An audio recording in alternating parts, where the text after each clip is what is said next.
All right, we're going to get started. I think some more people might kind of trick them on we go. We're doing no mics, right? Ooh, no mics, no technology. It's going to be a lovely little fireside, no fire, but fireside chat. I'm Sonali. Nice to meet you all.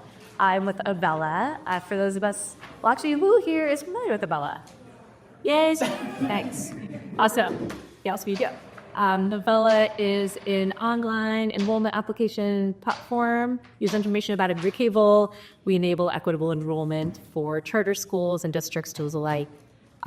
Shoot some of our clients as I use, and had the winner, the City Garden Montessori, the winner of the year award this year as a client, as a Spielitz, last year's winner. So lots of exciting folks on the platform. But today, we are so excited to be here with Angelica. You want to introduce yourself? Certainly, thank you. I'm Angelica Jackson. I'm the founder and CEO of Phoenix International School of the Arts, also known as PISOTA. We are a small public charter school in Southern Maryland, in Charles County specifically. I think we're going to get into the specific environmental context, demographics, and things like that, so I won't share all of that, but I'll just say that we're middle school, 6-8. We have been operating for 2.5 years now, but the nonprofit that's operating the school has been around since 2020. So, great. So we're excited to talk about driving equitable enrollment, diverse enrollment today. We thought we would start with, we see this as kind of a vibe, like people asking questions and standing up and getting involved, so we're going to do a few of those. So, if this is your first time and is a first private school meeting, please stand up. Nice. Oh, yeah, you're a student. Great. All right, well, just the lonely communities get to know. I'm excited. Stand up if you are, let's see if we have anyone, a school that's in Tennessee. You're a school or a partner in Tennessee. Oh, good, yay. Awesome. All right, now let's talk a little bit more about the kind of the student population. Stand up if your student population has a majority ethnic or racial group, so more than 50%. Like seem over it. I mean, a lot of big community of faces. All right. And stand up if you have more than 3 languages represented among your student population. More than?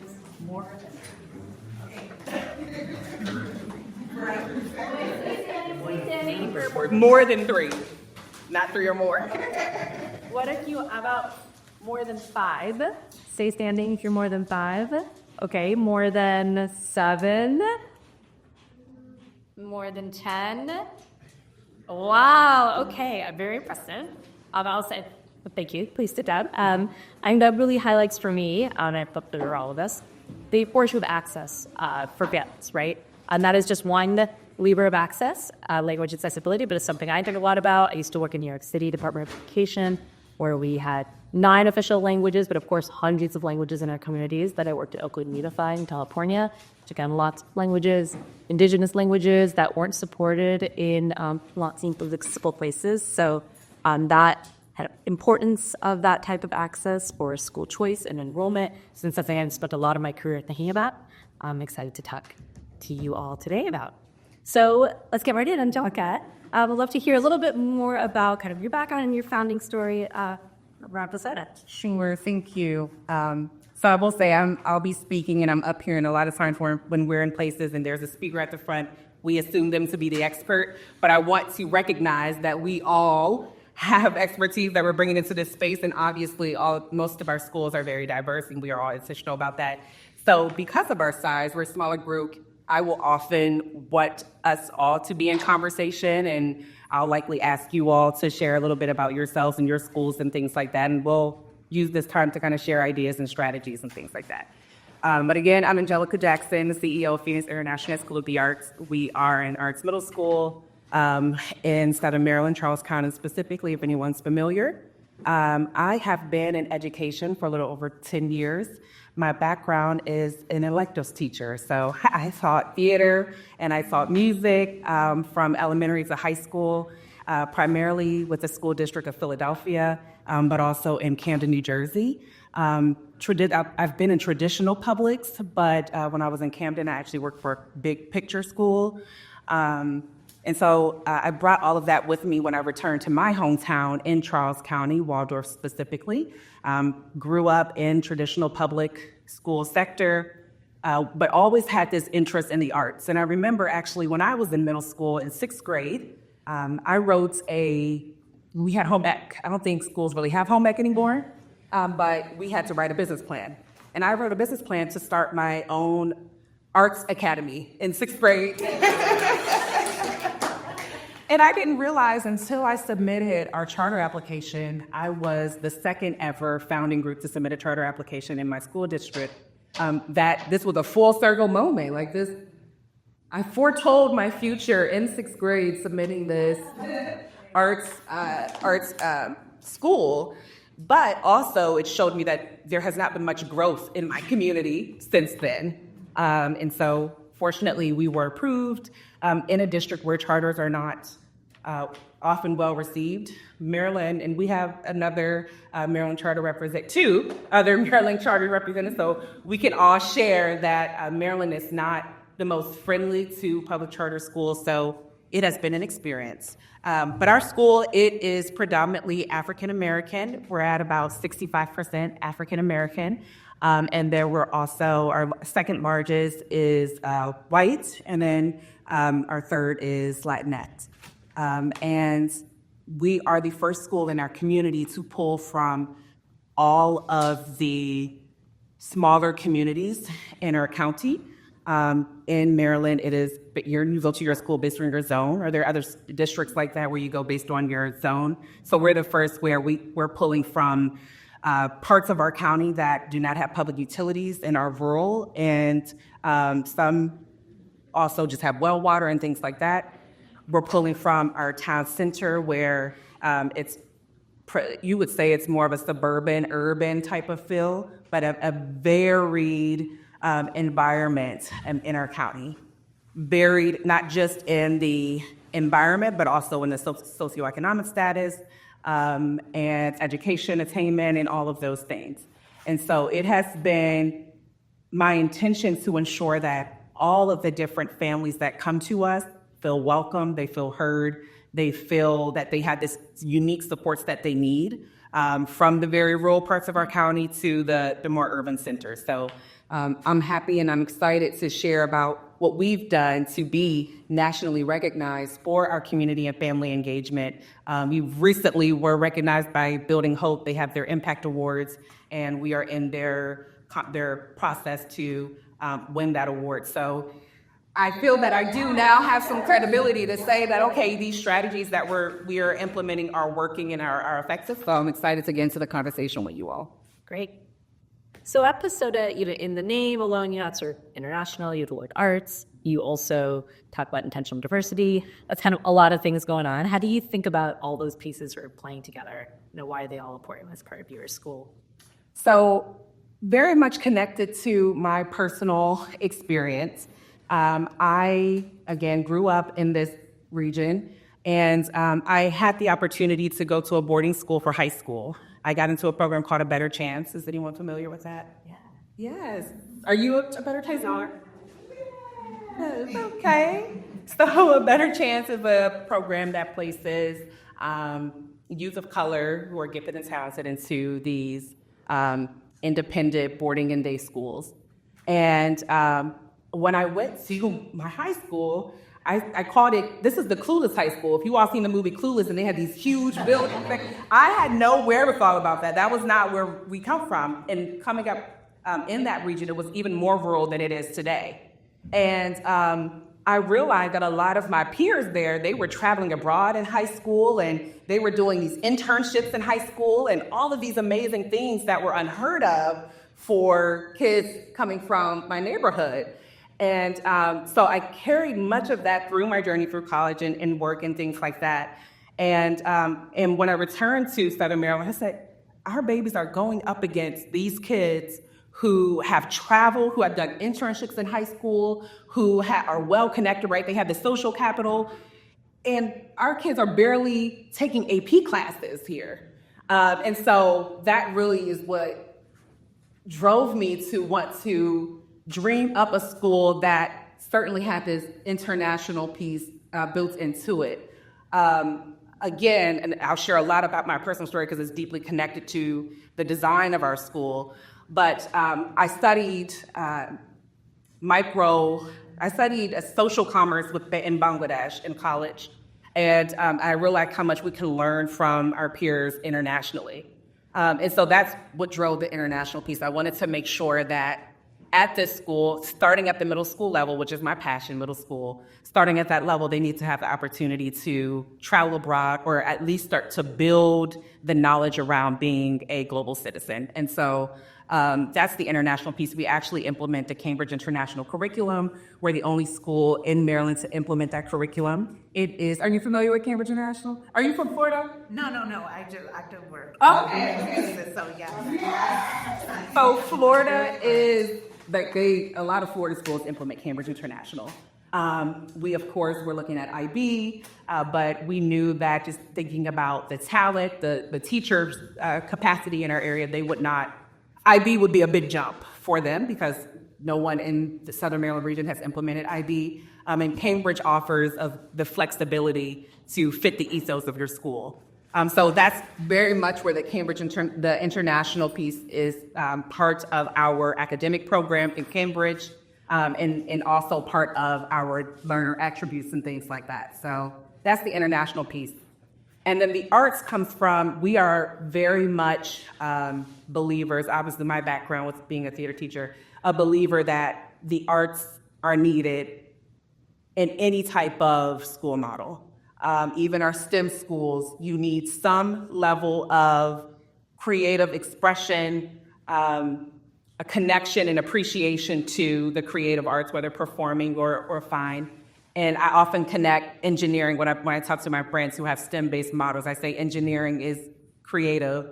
And thinking about how we are connecting to the unique needs of all of the different types of youth at our school, we knew the arts would be a way to facilitate expression, conversation, storytelling, bridging their differences. And so it was pertinent that we had the arts. And that actually came to us through design sessions we held with our community when we were in the design portion of building our school model. We held what we called dream sessions with our community. They were basically focus groups, listening sessions. Some of them were design thinking based. And we would ask our community, I held them at HOAs, I held them at churches.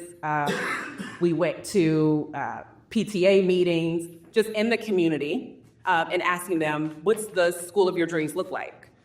And every meeting that we went to, they said something around the arts. And we would have people from second grade, I think was our youngest, to elders in the community. And so that affirmed our belief that the arts need to be part of our school. So when they come to our school, they can choose drama, they can choose voice, they can choose dance, and then also find visual arts that they pursue throughout their tenure at the school. Great. So I think folks here know diversity can mean a lot of different things. There's a lot of different axes of diversity. For you all, what do you touch on a little bit of kind of the rural, versus other parts, but what does it mean to you at PISOTA when you think of having a diverse student population? What kind of characteristics are you thinking about? Very much what I mentioned. And so diversity in practice, it really is, I would say, being intentionally diverse. Strategic at the operations level, being strategic about ensuring that people can show up as they are, who they want to be, and also be able to explore who they want to be without feeling fearful, without feeling that they would be judged. And so making sure that there are structures, intentional structures and strategic and tools to facilitate that type of school culture among staff and students. I would be interested, though, to hear what you all believe or how you all facilitate or think about diversity. So would anyone want to share how they define diversity?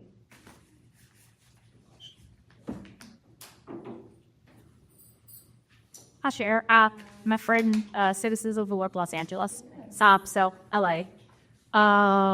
So we I think very similar if you think about, we don't really have students who are going from rural areas in Los Angeles, but our Mosaic diversity really focuses on socioeconomic diversity. Because in LA, it can be really segregated. We also have racial diversity, think about linguistic diversity. We have, I couldn't even count how many languages we have in all of our campuses. We also think about family structure to make up background, things like that. Yeah. And just thank you for sharing. Anyone else? Question maybe in a transparent, lottery-based enrolled system, how any charter school can be also intentional about bringing particular diversity. I guess that is one of the dilemma that I am trying to understand. Yet we are very much looking forward to increase the diversity of all leads and all community representations. When we say being intentional, I'm not really quite clear if it's the right word to use or if it can be taken in a different direction.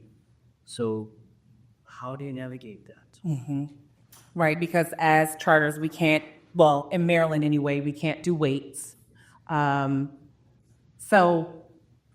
for us, it is all about the recruitment, so the before.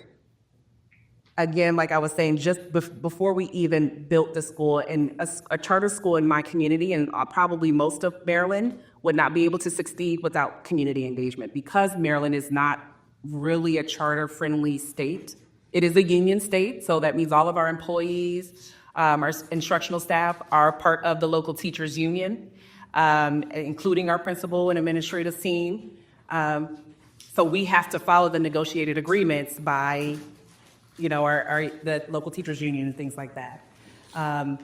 So for us, it was the before that we even opened our doors, engaging in the community, attending the HOA meetings like I shared, going out into each of so we have, like I said, we have families that don't have public utilities.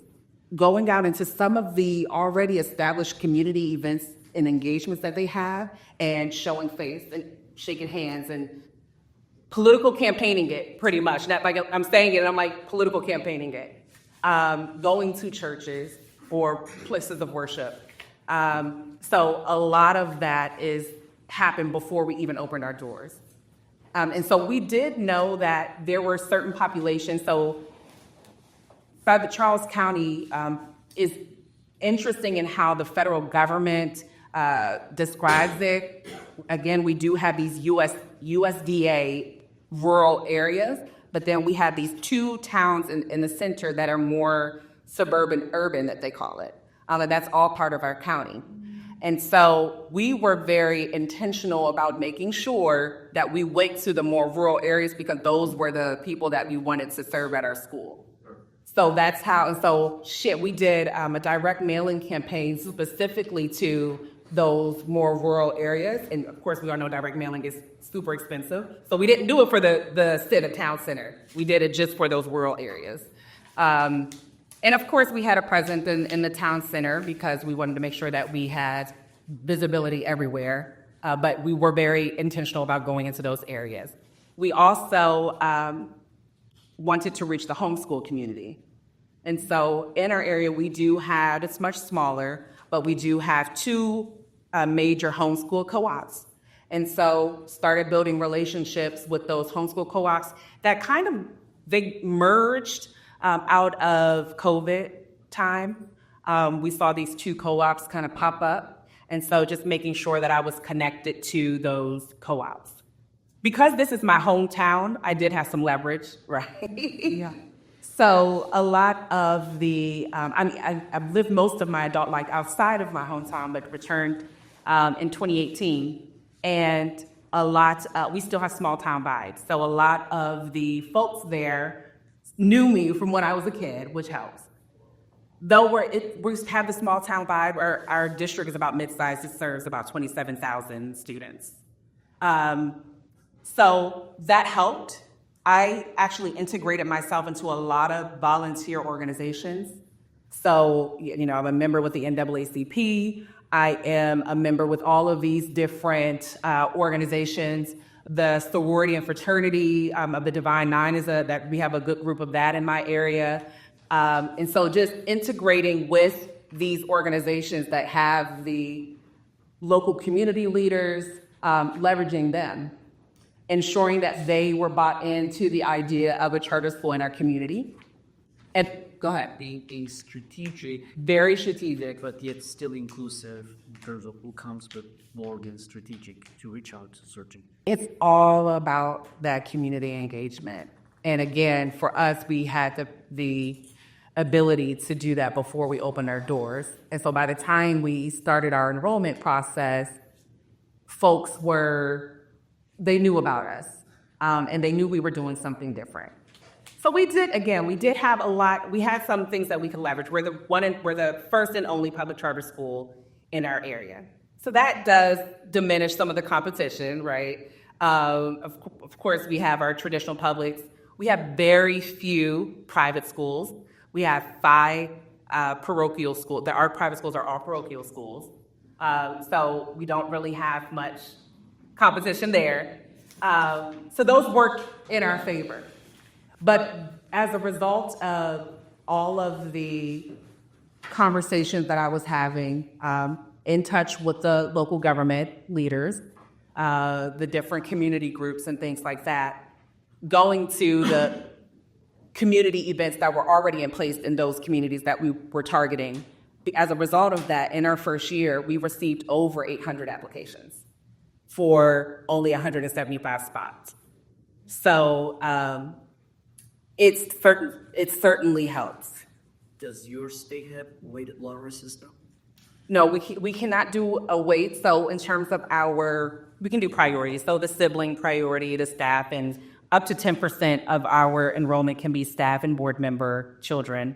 And so we can do sibling attending and sibling applying. So the definition of being intentional, sorry. Oh, yeah, I'll be down. And you're being intentional in state of New Jersey and state of New York, you can pick a category that you can prioritize.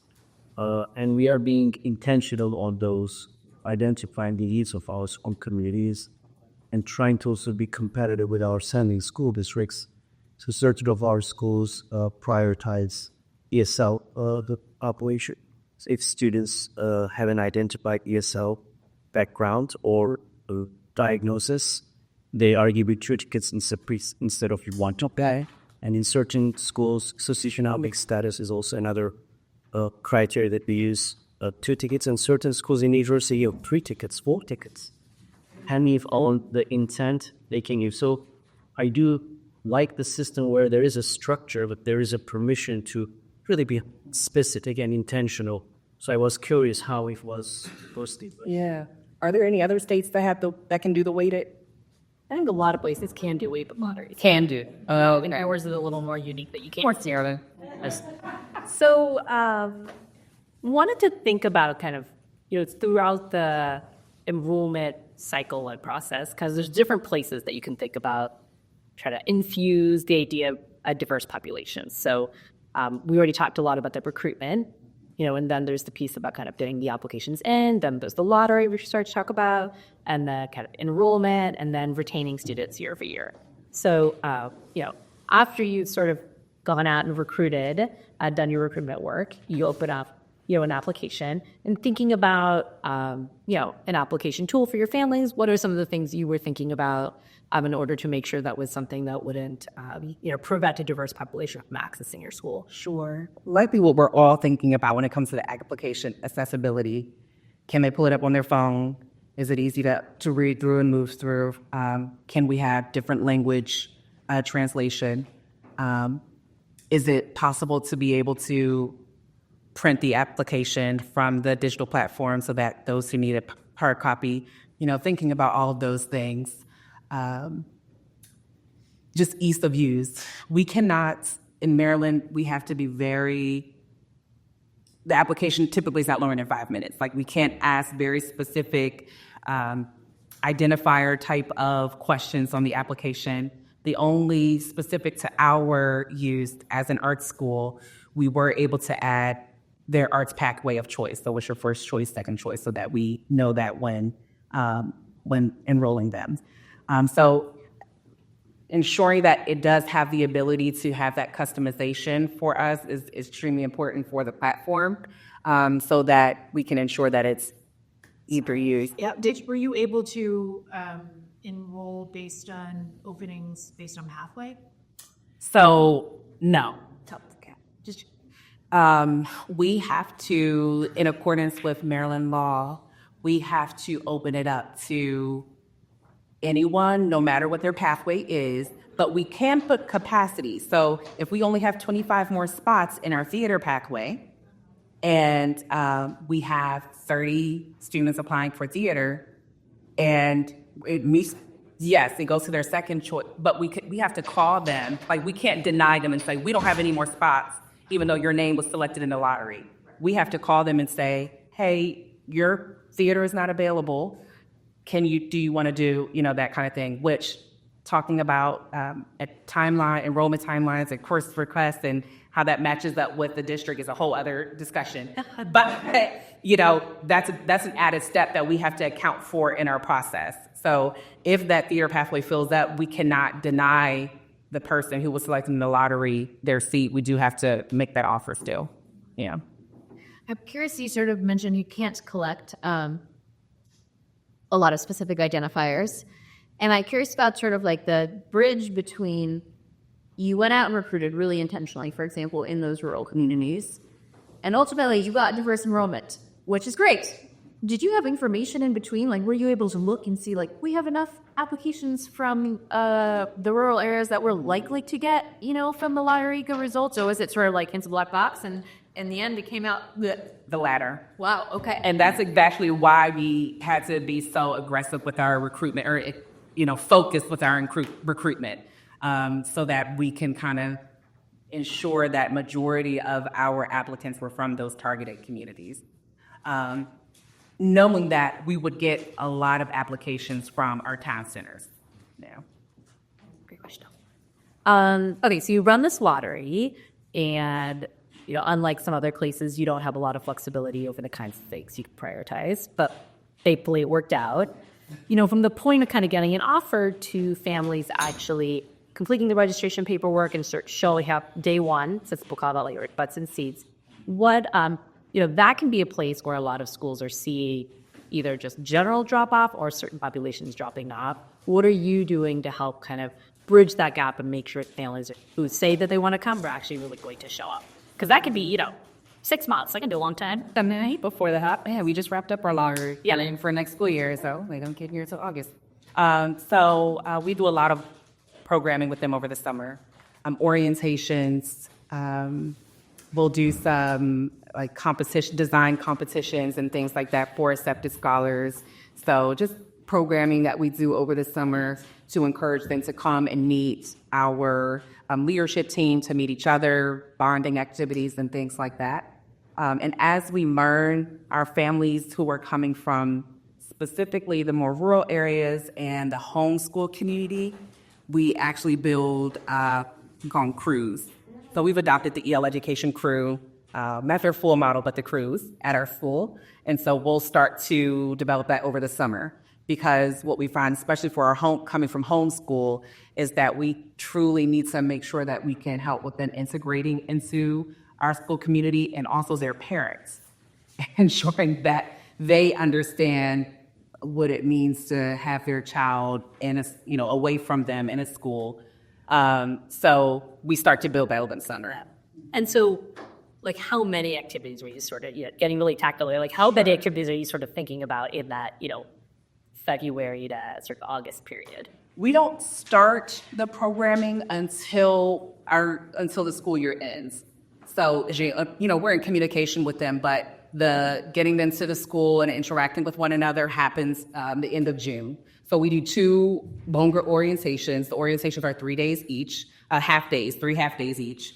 And then we pull our specific communities, so our homeschool and our rural area communities. We do 2 virtual engagements with them so that they can meet each other, sort of a specialized orientation, if you will, and then we do one of each of them coming in together. So it's the 2 for all accepted scholars, 3 half days, and then we do the 2 for the homeschool and for our rural. And we asked our teachers to volunteer their time to come. They're paid, but it's not mandatory. So that our kids had the opportunity to meet their teachers before school starts. The 3 levels are yours. 6 through 8. 6 3. I love that idea of Chris. Yeah, it's a really interesting insight around sort of the populations who need a little bit more connection, and that both for the students and for the parents. So that then kind of once they're enrolled, how do you think about, the good kind of retention? It's keeping those families in the school year over year. What are you thinking about, during the year or the summer? Like, what strategies are you thinking about to really keep sort of families coming back year over year to your school? So for those special populations, the homeschool and the rural, we do a quarterly with their parents and with those kids, their check-ins. Yeah. How are things going? Are you confused about anything? Need any clarification on anything? So we do that quarterly.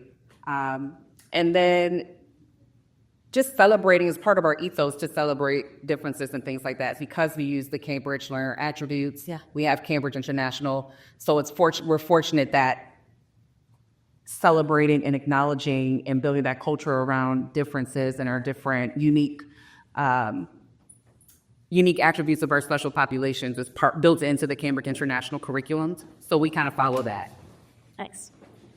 And so you mentioned those 2 better populations. Are there any other populations you've seen that sort of are more likely to drop out of the process, be along the process at any point? Kind of any strategies to keep that?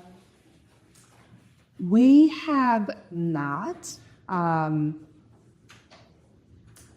will say overall, however, there is a huge learning curve in our community on charter school because there's none.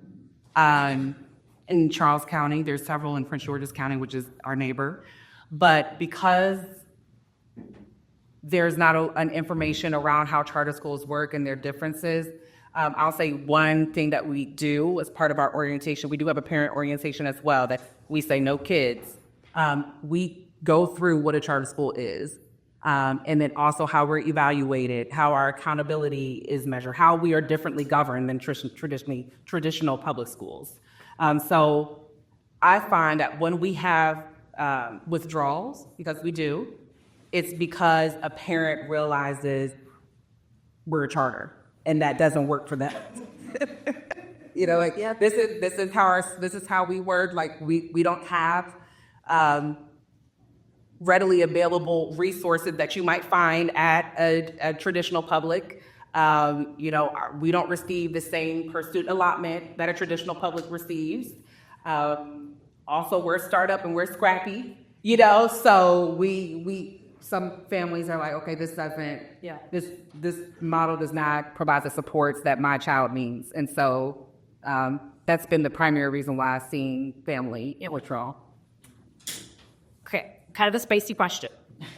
So I think a lot of charter schools, a lot of districts too, but a lot of charter schools are seeing, this declining enrollment the past few years. So in that climate, is seeking a diverse population really something that, we have the luxury to do? Or is it something that, really you should just take kind of any kid who's going to come and then, go from there in terms of sort of figuring out what diversity means? So how do you, obviously you are full, but you have seen fewer applications over time. So how are you thinking about that? I will share, but I also want to hear from everyone else. So, obviously, I'm here because I value a diverse school population and be intentional about that. So I do believe that there is value in still making sure that your school, you are being very specific and creating structures around being an intentionally diverse school.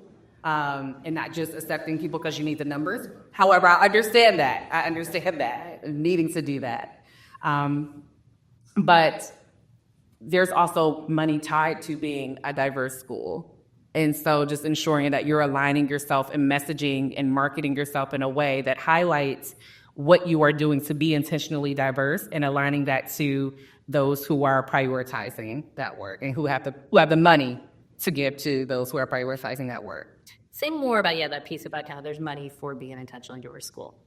Well, I've looked through all the fellowships, so I'm a Camelback Fellowship recipient, 4.0 schools, and all the different fellowships that have money tied to it, and finding those types of communities, they will then connect you to others who have bigger pots of money and things like that are passionate about being ensure they're supporting schools that are intentionally diverse. So there are organizations out there, and we just have to connect to it. And it was the reason why I did a lot of those fellowships is because resources like that don't often come to Maryland, and certainly don't come to where I am in Maryland. And so I needed to make sure that I was connecting to these national organizations like DCSC, who, by the way, if you've not met any of the DCSC leadership or board members, you have a board member here, I'm also a board member, make the connections, because DCSC is a major player, as you all know. They know everybody. Echoing Green, Camelback, 4.0, New School, all the people. So if you haven't made those connections, please do. Or if you're supported, are you supported by any of those? Have you been through those programs? Yes, okay. So so and you can, those are the people who are supporting this work. And so that you have that unique advantage over those schools who are not prioritizing that work. Yeah, so love your mother's books. How are you guys, I think it is an open secret, but enrollment is tough these days. So how are you thinking about prioritizing diversity in your populations in that climate? Yeah, the Frank. Yuri. Yeah. I think mine's probably more question. We are currently at a school. So I'm in Nashville, so we had tech campuses here, and one of our tech campuses is particularly in Nashville. Which, due to gentrification, has drastically changed over the last several years. So families that we have served traditionally are moving out, right?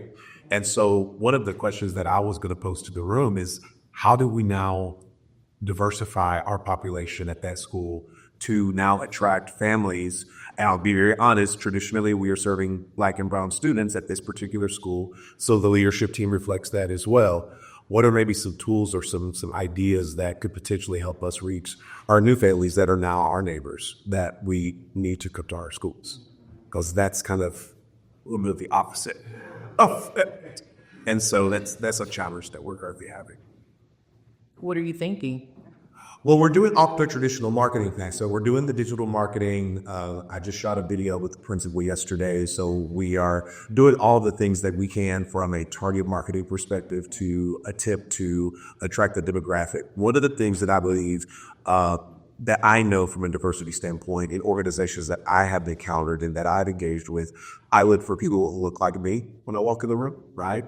I look for, what does your leadership look like? Do I belong here? Does the culture reflect something that I can relate to? And so I'm wondering if that may be an approach that we can also take a look at from an internal perspective, because marketing is curated, right? We could create ads. I can go on, iStock and Dallas sandwiches and throw a Kib logo on it. It's great, right? But does that really reflect the heartbeat and the culture of that school, so that when a family arrives, they're actually getting that authentic experience? Because then you lose all credibility from a marketing perspective if it doesn't. No lie, right? So don't know if anyone has had to do that before or that's been a thing, but if there's any ideas, I'm certainly open. Take our first feeling, let's see here. So big schools here from San Jose to Washington, and like literally every market has a very different shift in demographics. So we've got shifts go one direction and then shifts go the other direction. And so I'm thinking about the particular case you raised. So by no means, this is just like kind of on the ground work that we're trying. So in Seattle in particular, 35% of the school-age population has actually opted out of Seattle public schools and gone private. Right. And so, in that particular market, like a lot of the families that we are recruiting to get intentionally diverse at that school are some of those private school families. And so, I think in DCSC, there's a section last year on this, but language matters. And like what we noticed, but we've done some A and B testing, it was working, and like, yeah, it's like not about safety, it's about, immersive programming, social action, international trips, like enrichment type things. And so like we have an expeditions program that's like about immersive, and so we like really play that out. I know in my previous experience, I was in New York.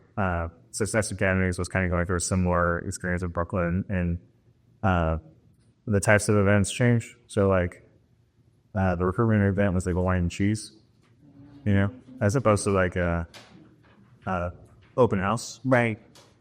And so like I think there's like, depending on how you want to tweak it, like there's different language, and like to your point, when you walk into a room like where the default, a lot of like word of mouth, or you can say like in that particular school they add like the wine sheet is in my own, and so that actually, and like bring a frame and help you like that, like they have way less through the door now, so as opposed to like so there's like tactics, but I mean it's just going the other direction. Really good. Me. Yeah, go. It's just interesting to hear this. I'm on the board of a small school, a church, intentionally diverse church school in Fort Greene, Brooklyn.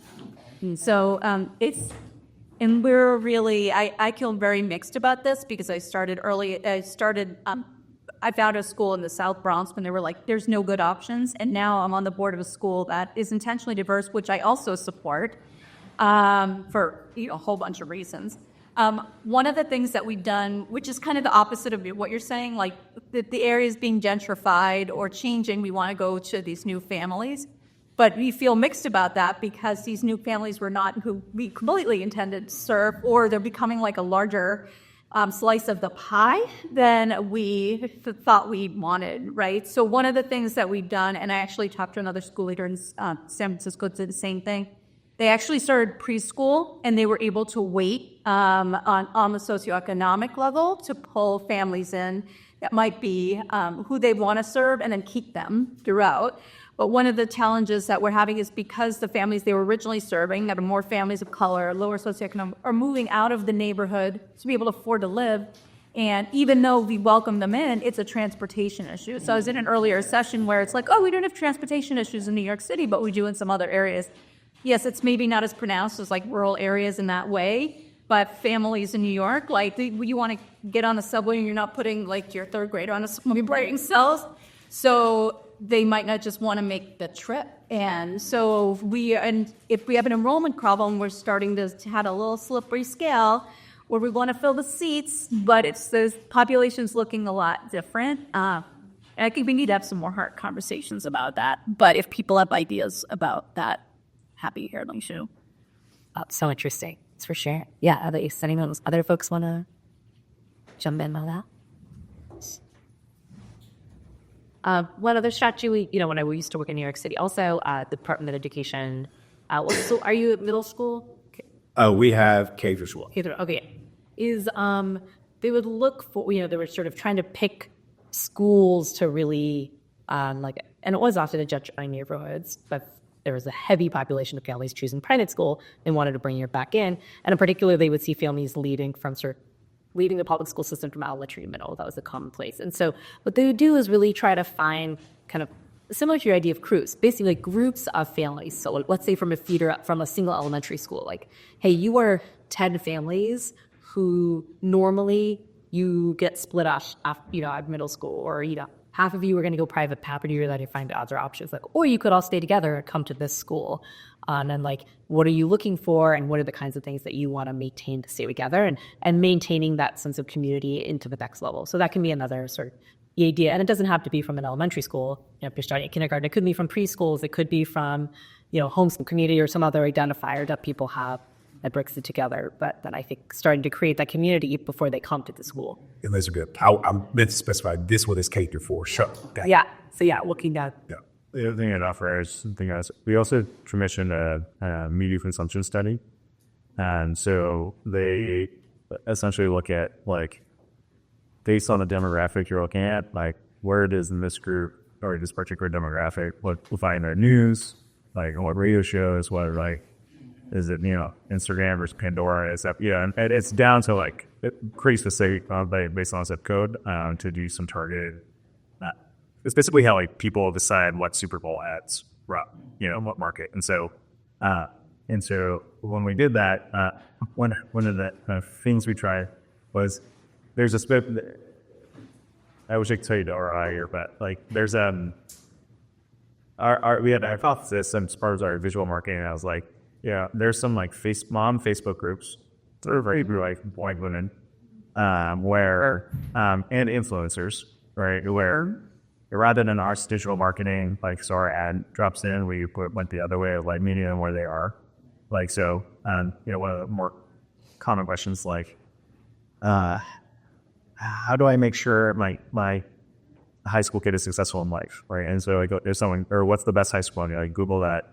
That it would go to, like people who would go to like a Reddit, right? And like on the Reddit, it's like a particular demographic, and then like, just have people reply like, oh, this school's great, and here's why. Or there's a pretty rare Instagram like leveraging the algorithm. There's like, it just kind of feeds stuff, and then so. For a particular demographic, that shifted.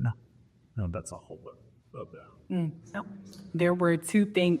Yes, in our town we have two major Facebook groups and have some kind of momfluencers in there, and word of mouth is there. So yes, we did that as well. We actually did a Facebook Live where I came on with one of those momfluencers and we talked about what are charter schools and what's this, and so we did that. And then I wanted to touch on transportation because in our area we don't have public transit, and so that is something that I am currently navigating because transportation is such a huge cost for us. We buy that back from our school district to use their buses, and because of these more rural areas where they're on the bus 2 to 3 hours to go home. Wow. Yes, we are looking at how we're just looking at it. Like we're trying to figure it out because in Maryland, it's not required that we have transportation, but we know that it's needed in order for us to be intentionally diverse in that way and reach those communities that we want. So it is something that I'm constantly looking at on the budget, like something's got to give, I think so, yes. The spot at the back. I just want to make one comment. Sometimes there are overlooked group of people. There are people who homeschool. Yeah. And they want their children to go to certain type of they want their kids to be in certain type of environments, but nobody reaches out to them because they're overlooked. And I don't know what the numbers are in the area where you are, but you should consider those who are homeschooling. They are connected in a way like the one the homeschoolers. I actually happen to follow a number of momfluencers who are homeschoolers, actually. They just need comfort. Great.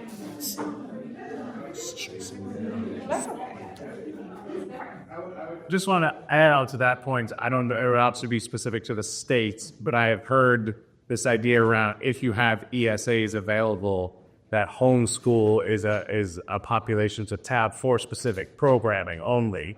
So just an additional way of bringing in more dollars if there's specific programs that they could be interested in to cover, even if they're not full-time. Obviously, it's really policy at state by state, but there's just another population that you could tap into depending on your local geographic realities. Yeah, super interesting. Okay, second spicy question. I only had two. In the morning keynote speak, Liz Kleinork talked about how you can't just put a group of diverse kids together and sort of like expect that to be basically intentional diversity. So, on that note, kind of how much does having a diverse student population really matter? And how important is that still? Yeah, so we started talking about which structures can we put in place to ensure that our intentionally diverse population maintains. So I was, the transportation is something that is a hit to our budget, but we know that we need it. The different small groups and engaging with them regularly. And then just making it a part of your overall culture. So not just what's happening in the hallways or, special month activities, but is it ingrained in the lessons? Are your teachers bought into it? Your administrative team bought into it? Is it part of your walkthrough tool? Is it part of your accountability plan with the district, or whatever that looks like for your specific authorizers? Ensuring that it's holistically, an evaluation piece of it is holistically a part of your school is important. So that's how we've been thinking about it. So from all aspects, from operations to evaluation to, of course, the programming that we have. Great. And then one last question, and then happy to have more certain question and answer. Or if additional people have problems of practice, I'll give that you brought that up. Let's do some of those. After, what's next for PISOTA, either in terms of kind of your innovations about your programming, or around how you think about your equity piece of it? What's sort of on the horizon for you all as you continue to grow out in your school? So like I mentioned, we are 2.5 years in the making. So we would eventually like for our kids to be leaders of their own learning. So I used to work for EL education, so I have a lot of that language in my lexicon. And leaders of their own learning is connected to EL, but I would love for our kids to feel confident enough to be able to facilitate some of these small groups, to be able to ideate on what are some of the celebratory events that we have in our program, what we have in our school community, for our kids to truly feel like they know what it means to be intentionally diverse, and then they are part of producing some of those systems and structures internally to be able to do for each other. So that is the focus as we think about the other half of our current charter agreement for renewal, is getting them to own being intentionally diverse.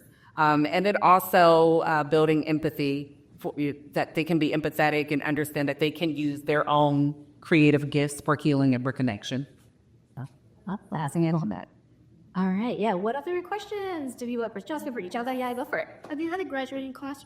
We did last year. So we opened with 6th, 7th, and 8th, and they did amazing. I'm proud to say that we actually pushed our, we pushed our district to start an arts and interactive media CTE program in our district. At a high school? At a high school. Wow. And so several of our 8th graders were able to audition and be part of their dance and theater programs at that high school. So yeah. Yeah, that was pretty good. Where did students go after school? So in that program, and then we have one other CTE. Many of our kids apply to the CTE program. So we have one at a high school that has a lot of STEM-based CTE, and then we have another high school that's arts, and then the others go to their own school. We do have a few. From last year, we had like 3 kids who end up going to a private school. I would like, because I've had the boarding school experience, I have been encouraging families to go to some of the arts boarding schools that are across the country. But of course, our district doesn't like that because, now they're leaving the district. But I would like to be able to say, our babies are getting into the top arts high school, that kind of thing. Our parents, however, are wanting us to extend to high school. But right now, we are just working on becoming a strong middle school. Yeah. Great.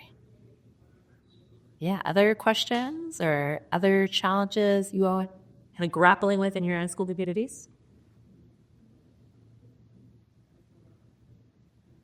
Anything resonate from our conversations today? I heard a lot of things, and I can help facilitate with that 5th to 6th grade transition. When we first opened 6th grade, right, half of our students left to go to a traditional middle school. And so there are ways that, I can build around the mission and vision and ensure that, those students enrolling at the very least align to the mission and vision. So I'm thinking about how, and something I was talking to Angelica previously about, we often are pulling from our immediate area, and it's, anybody across Baltimore County can enroll or apply. And our immediate area is predominantly African American. And if we stay on this trend, in about 3 to 5 years, we will be 100% Black or African American. And so in that space, where's the intentionality, and how do we specifically maintain a diverse population, and so thinking about a similar, just an opposite space, and making sure that students and families and stakeholders value diversity. So interesting. Yeah, and some of what I thought when you talked about what kind of the different types of diversity you think about, you mentioned like family structure and something that even had it on my radar is to say even if you had 100% Black population, there is still likely a huge amount of diversity in there. And even I remember in New York City, it was kind of used the word Black or African American. It was like there are a lot of African communities who didn't yet identify as African American, right? As they had just come. And they spoke a multitude of languages, and like there's just a lot of for rich diversity even within. Yeah, I was thinking about that too, especially when this gentleman talked about what is intentionality around diversity. I completely agree with that. We could take a look at beyond race, right, and ensure that our students recognize that everybody is something. When speaking about family, that just reminded me of a realization that we had this year. So we have been so focused on being student-centered that we didn't realize that we truly need to be and build structures around being family-centered. And so I can see like head shaking, so I want to hear what you all are doing for that. But it came up for us when one of our scholars had a close family member that passed away. And the mom, the scholar seemed to be navigating it well. The kids are resilient. But the mom, it was her father who passed away. And she became one of our high-flyer parents. Like she turned into one of our high-flyer everything. She was at the school. She was requesting parent meetings and all the things. And I realized that she was doing a lot of projection of her grief onto her child. And so while at the school, we were saying we'll make sure that we're doing with our counselor, she's doing a grief group. She has a break pass. She has, all the different things. Realizing we need to make sure that this mom has access to the services and resources that she needs to make sure she's caring for herself. And so I actually ended up having a conversation one-on-one with her, and she came to me thinking we were going to talk about her child, but we ended up talking about her and just making sure she was, okay. And so what my admin team and I are now developing is part of our Parent University program. We are now pulling in grief counselors. We're doing some work around the mental health and caring for our parents, whereas our Parent University has historically been like professional development. We'll do personal finance classes for them. We'll do things like that quarterly. And now we're really looking at making sure that whatever they're saying their kid is experiencing, we're trying to identify and observe if it's really the parent experiencing that. So just thinking about how we are ensuring that we're keeping these communities that have these very unique needs, really what do their parents need? Because we know that if those parents aren't or guardians are not well, then it, of course, will have that impact on their kids. Are you kind of making another question? Are you leveraging parents at all in the kind of enrollment process, either in recruitment or I was at a session earlier today. She talked about how they have parents basically host enrollment events. Have you thought about how have you thought about it? It's definitely a goal of ours. And that's something that I took from the private school sector because they do that all the time. Their heads of schools travel and do gatherings. They call them gatherings. Is anyone familiar with that from the private? Yes, And so it is something that what else is your kind of a situation? Yes, salons, restaurants, yeah. Interesting. Mm-hmm. So we certainly leverage our PTFO, Parent Central Scholar Organization, e-board, and just from word of mouth type thing. But it's something that we do once it gets to a point where we're training them to be our ambassadors. Yeah. Evenings. Is anyone else kind of using parents in interesting ways? Yeah. Or if you were, or leveraging parents using this kind of nowadays word. Yeah, love to hear. What are you saying? So I'm from Denver at the Denver School of Science and Technology. Our situation is a little different. So we have 16 schools with 8 different campuses. So we hit it in several different ways. We have trans youth advocates that assist our LGBTQIA plus communities. Typically, they are more so on campus with the students, but hosting lunches, book clubs, things like that. So that's the internal support. We also have DEI liaisons that is that are at each campus, which is trained by the DEI team. So we give them like the basics, right? So if there are certain things that are going on within the school, they're giving professional development sessions. Sometimes they'll even take, depending upon their personality, some are very outgoing. So what they'll do is they'll host like potlucks and things like that for the families to come. So one particular DEI liaison, she does a monthly like birthday breakfast and invites like all of the parents and students that have birthdays during that month, so that way they can connect and interact. Or she'll have them, if a holiday or something is coming up, to speak to the school and the students and the staff and all of the things. And then at our central office, we have community engagement resource managers who also partner with the TMYA scandal liaisons. And so those are the individuals who are speaking with the parents a lot more. So that there are two groups, but they're bringing them in, getting them involved. And then all of us assist with like door knocking, phone calls, and I mean, really, honestly, just anything that we possibly can, just so that one, our faces out there, we're having the conversations, but also the families know that it just doesn't stop at the school, right? We'll attend athletic events. A good majority of our athletic coaches are staff, either from the central office or, from obviously from within the schools. But we do make it one of our highest priorities to engage with our families, our students, and the communities in various capacities. So if we have an event, a staff event, typically we'll look to see what parents own restaurants or food trucks or stuff like that. So we're really looking at utilizing our parents and our families in any way possible, just to let them know that we're more than just an educational institution. One thing I will say that I'm currently working on is finding an all-school SEL curriculum. So that way, when we're teaching our students about, their social emotional skills, one, we're training the staff to actually be qualified to effectively teach those skills, but also having a program that allows the parents to have at-home lessons, so that way they're speaking the same language as their kids and also speaking the same language as us. Oh yeah, go for it. You got one. No, I'm very similar. We have a Learning Ambassador program. We have 8 campuses across LA, and so we have a handful of parents from each of those schools, and we are really intentional about the diversity of the parents. And so we have parents who speak multiple languages. Our PUG, like our major identity, we're probably like Mandarin, Russian, right? So we make sure we have parents who speak those languages. Parents who have different racial makeups, and they do lots of beats. They run a lot of our school tours. They'll post mudfugs and celebrations. Again, one of the most powerful ones there are also some of our affinity group leaders. And so there's a small group of white moms who those are my ratty guys.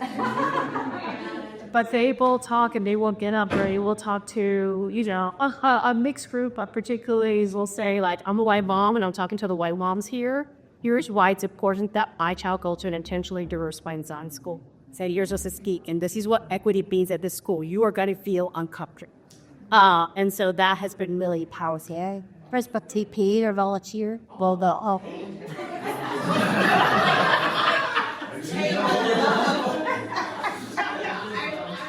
I thought Caribbean person to get crying every now and then. Yeah, set them. There's still, I think, Hey, but so geeks looking. Go for it.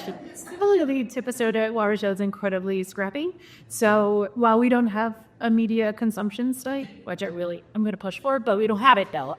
My thought is, like, we went really old school with the art science and intentionally focused on a zip code area that we have a few students from, and it's like, okay, let's build our zip code. 20 different zip codes attend Watershed, but those 20 different zip codes might have 3 kids here, 2 families there, and we want to intentionally build their community as well within our buildings. So we went to them and said, hey, put this in your board. That's all you have to do. That grassroots engagement is like what keeps us going, definitely. And you blitzed essentially like 3 hands, but go on it. Yeah. I get it.